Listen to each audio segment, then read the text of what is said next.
कि election commission किस तरह चुनाव कराता है। ईवीएम की मशीनों पर भी शक और शुबा है, खिलवाड़ होता है उनके साथ। अगर इसराइल 600 किलोमीटर दूर से घर बैठे बैठे पेजर और वॉकी टॉकी के जरिए लोगों को मार सकता है तो ईवीएम की तो कोई औकात ही नहीं है। प्रधानमंत्री के बहुत अच्छे रिश्ते हैं इसराइल के साथ। इसराइल इन मामलात के अंदर एक्सपर्ट है। ईवीएम का बड़ा खेल कहीं भी हो सकता है और उसके लिए भारतीय जनता पार्टी चुनाव से पहले ये सारे काम कर लेती है। देखिए, महाराष्ट्र के अंदर अगर फ्री एंड फेयर इलेक्शन होता है, जिसकी उम्मीद मुझे बहुत कम, तो भारतीय जनता पार्टी का सफाया हो जाएगा। अगर फ्री एंड फेयर इलेक्शन होता है, जिसकी उम्मीद मुझे बहुत कम, तो भारतीय जनता पार्टी का सफाया हो जाएगा। लेकिन आज बड़ा सवाल है कि इलेक्शन कमीशन किस तरह चुनाव कराता है। ईवीएम की मशीनों पर भी शक और शुबा है, खिलवाड़ होता है उनके साथ। इसलिए कुछ नहीं कहा जा सकता कि महाराष्ट्र के अंदर क्या होगा। हमने छत्तीसगढ़ के अंदर देखा है, मध्य प्रदेश के अंदर देखा है, और अब हरियाणा के अंदर सारे एग्जिट पोल कह रहे थे, हरियाणा का हर नागरिक कह रहा था कि कांग्रेस पार्टी की सरकार बनेगी, लेकिन नतीजा आते आते कुछ और आया है। इसलिए महाराष्ट्र के अंदर सारे विपक्ष को दबाव बनाना चाहिए कि ईवीएम से चुनाव ना होकर बैलेट पेपर से चुनाव हो, वरना मुझे शक है कि महाराष्ट्र के अंदर भारतीय जनता पार्टी की सरकार और इलेक्शन कमीशन कुछ भी कर सकते हैं। मेरा कहना है कि अगर इसराइल 600 किलोमीटर दूर से घर बैठे बैठे पेजर और वॉकी टॉकी के जरिए लोगों को मार सकता है तो ईवीएम की तो कोई औकात ही नहीं है। और प्रधानमंत्री के बहुत अच्छे रिश्ते हैं इसराइल के साथ। इसराइल इन मामलात के अंदर एक्सपर्ट है। इसलिए ईवीएम का बड़ा खेल कहीं भी हो सकता है और उसके लिए भारतीय जनता पार्टी चुनाव से पहले ये सारे काम कर लेती है।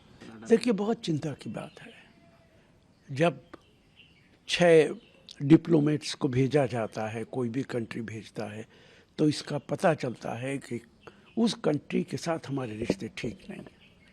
कनाडा के साथ तो हमारे रिश्ते बहुत अच्छे रहे हैं। आज इस हद तक हमारे रिश्ते खराब हो गए कि 6 डिप्लोमेट्स को भेजना पड़ रहा है। तो भारतीय जनता पार्टी जो कहती थी पूरी दुनिया में डंका बज रहा है मोदी साहब का, क्या ये वही डंका है? आहिस्ता आहिस्ता प्रधानमंत्री ने भारत की स्थिति दुनिया में ये कर दी है कि आज हमारी इज्जत दिन ब दिन घटती जा रही है। और कनाडा के अंदर जो कुछ हुआ है ये उसकी बड़ा सबूत है। वहाँ के प्रधान क्या हुई उसमें भारत की संलिप्तता है, हालांकि भारत की तरफ से लगातार इस बात का इनकार किया। देखिए, सवाल ये है, भारत के इनकार करने से कोई नहीं मानेगा। कनाडा को चाहिए कि सबूत दे अगर इसके अंदर हमारा हाथ है, और भारत सरकार को चाहिए कि उन सबूतों को देखे और इस बात को क्लैरिफाई करे, क्योंकि इससे सिर्फ कनाडा नहीं पूरी दुनिया के अंदर हमारी बदनामी होती है। ऐसा वाकया सिर्फ कनाडा के अंदर नहीं हुआ है, कई मुल्कों के अंदर इस तरीके के वाकयात हुए हैं। अमेरिका में भी हुए हैं, पाकिस्तान में भी हुए हैं, जिन पे हम पर इल्ज़ाम लगाया जाता है। तो ये बात पहले कभी नहीं होती थी, बीजेपी की सरकार के अंदर ही ये होना शुरू हुआ। तो इसलिए इसे बहुत सीरियसली लेना चाहिए। क्या आपको लगता है सर कि विदेश जो मामले होते हैं उसमें सरकार को ज़रूरत है कि अपोजिशन को भी साथ में रखे, उनको भी पूरी जानकारी दे?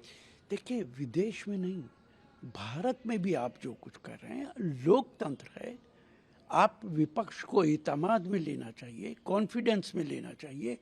यूपीए की सरकार में जो भी कानून बनते थे, हम हमेशा विपक्ष को कॉन्फिडेंस में लेते थे। इनके लीडर ऑफ अपोजिशन अगर अमेंडमेंट चाहते थे वो अमेंडमेंट कर देते थे। आज तो हालत ये है कि सरकार जो कानून बनाना चाहती है किसी को बताती नहीं है, ऐलान कर देती है। 3 तलाक का कानून आपने किसी से मशवरा नहीं किया, किसानों का कानून आपने किसी से मशवरा नहीं किया, कश्मीर का 370 आपने किसी से मशवरा नहीं किया।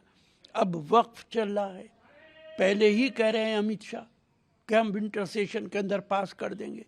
तो अगर आप विंटर सेशन में पास करेंगे तो ये जेपीसी क्या कर रही है?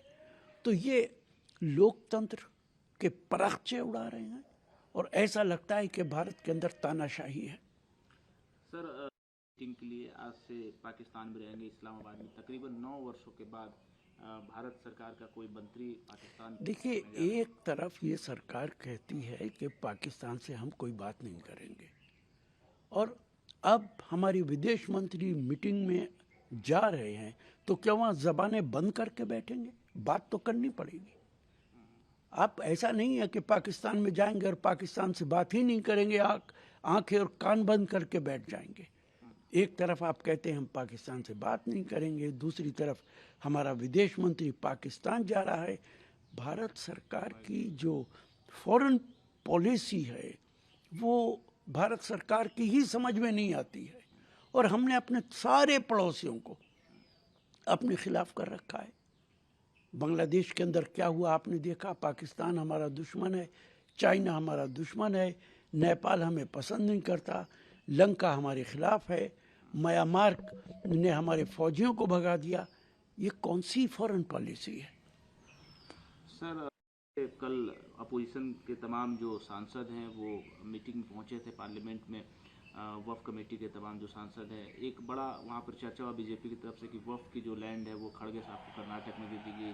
उसके बाद वफ़ कमेटी के सांसद जो अपोजिशन के सब वॉकआउट किए। आपको लगता है कि इस तरीके का वाक़या होना चाहिए? देखिए, कौन सी ज़मीन किसको दी गई या ना दी गई, जेपीसी का ये काम नहीं है। जेपीसी का काम है कि जो कानून सरकार ला रही है, क्या ये उचित है या अनुचित है। उस कानून को सरकार इसीलिए ला रही है कि वो वक्फ की ज़मीन को हड़पना चाहती है, और वक्फ के कानून के अंदर इस तरीके का अमेंडमेंट करना चाहती है कि उस वक्फ की प्रॉपर्टी पर इंटरफेयर कर सके, उस पर काबिज हो सके, जिसको मर्जी चाहे उसको दे सके।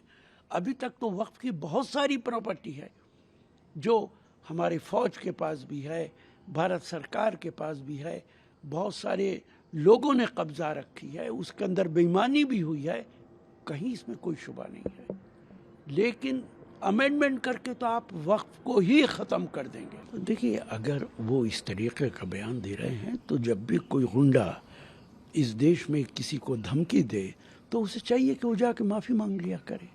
अगर देश में कोई कानून नहीं है, कानून का राज नहीं है, तब तो फिर भारत के अंदर यही होना चाहिए, जिससे डर लगे उससे माफ़ी मांग लो, जो धमकी दे दे उससे माफ़ी मांग लो, कानून को उठा कर रख दो। किसी लोकतांत्रिक देश के अंदर जहाँ कानून का राज है, वहाँ इस तरीके का बयान दुर्भाग्यपूर्ण है। और महाराष्ट्र के अंदर, बॉम्बे के अंदर जिस तरीके से बाबा सिद्दीकी को मारा गया, ये तो बहुत चिंता की बात है। इसका मतलब है कि वहाँ जंगल राज है, और जहाँ जहाँ बीजेपी की सरकारें हैं वहाँ इसी तरीके के हालात हैं।